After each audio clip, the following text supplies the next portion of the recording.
you know.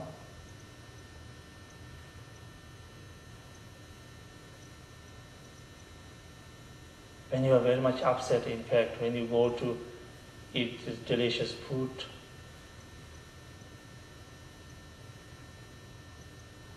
and delicious food is no more delicious. See?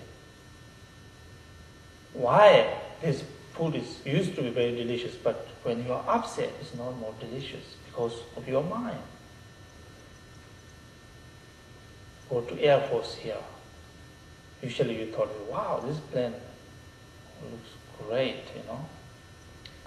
But when you are upset, depressed, you know, when you go there, it's no more beautiful, exciting. So that is how our mind really governs, overwhelms our whole being.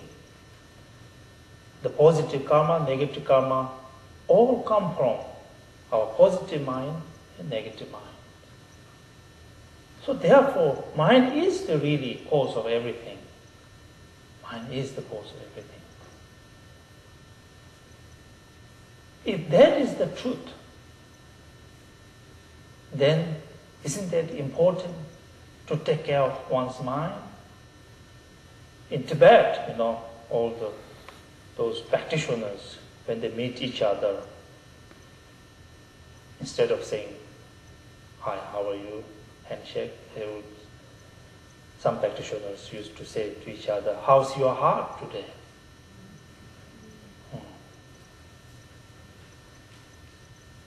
If your heart is good, that means you're good. We read a life stories of like Milarepa, you know, who stayed in caves, no running water, no electricity, no TV, no phone, no computer. Can you believe such a life? And he still be happy? Doesn't sound right, isn't it? But mind is the important, really. That changes everything. Mind is at ease. When mind is in joyful mood, everything is fine. Everything going to be fine. Those beautiful spiritual songs, the practitioners just flow through them. You know, when we read now those beautiful songs, dohas known as, such joyful, such peaceful mind, such a wonderful, you know, something that we cannot really explain,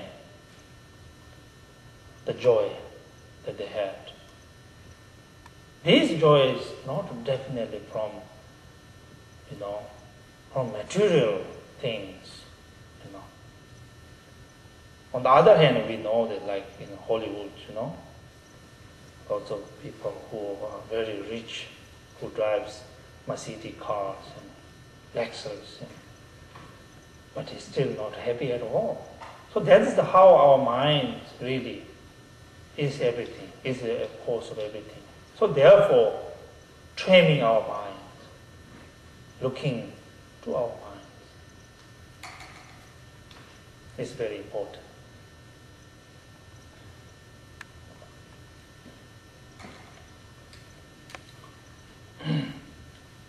So let me tell you something that I find here the most sort of disturbing. Not here, but that's in general. Science, some scientists, I should say some scientists, because I have some good friends, scientists. I mean, yeah, some scientists think that mind is rather brain's thing, you know, property. And we are sort of beings who are manipulated by the biological something, force, you know. Some scientists say like that, right? So if we have this kind of ideas, then I would say that this is not correct. You know. For my own schoolings, you know, my life practice, studying Buddhist teachings, that mind is way bigger than these matters, by biological force. You cannot explain really the whole contents of our thoughts and emotions, and not only, there is of course contributing conditions from physical body, but we are not manipulated, we are not objects by this biological force. There's incredible, power with this mind that actually overwhelms, that changes this physical body.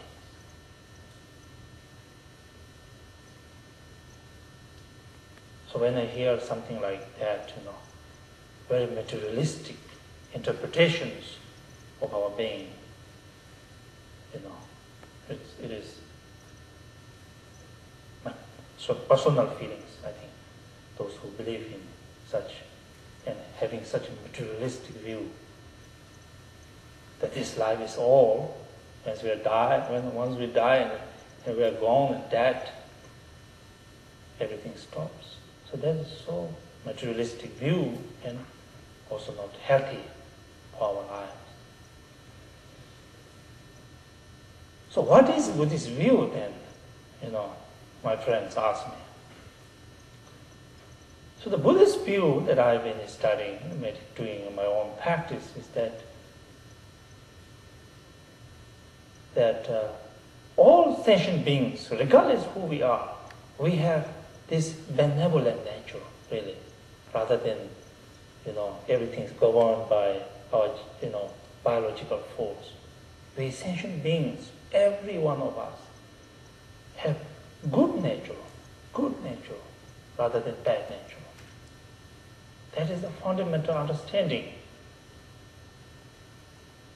That is the true figure of humanity.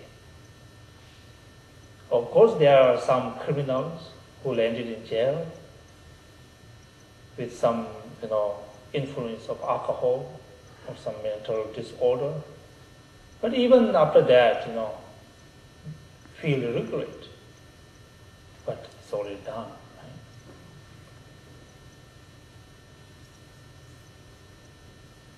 So Buddhist teachings and practice tells that we are by nature good beings. Whatever we do, we are so busy go to work every day.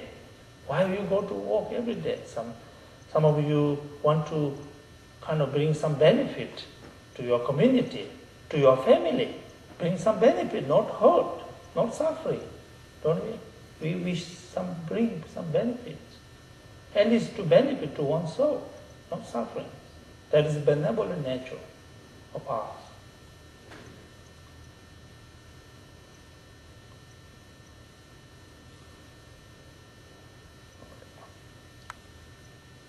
So in Vajrayana Buddhist teachings, even go further than that. Not only do we have benevolent nature, but our true figures. So we have this enlightened, divine nature, really.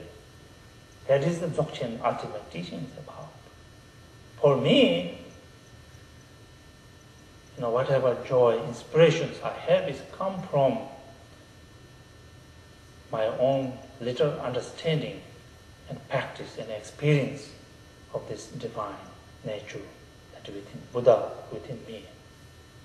Such a profound teaching, such a profound understanding that you are not only good nature do you have, but also our true nature is enlightened nature. Such, really. Even you do not understand or do not realize, you do not have the experience, simple teachings of that truly at some level enlighten us, illuminates really. Brings kind of joy and comfort in one's mind. So taming our mind again is, what is mind that needs to be tamed is something that afflictive emotions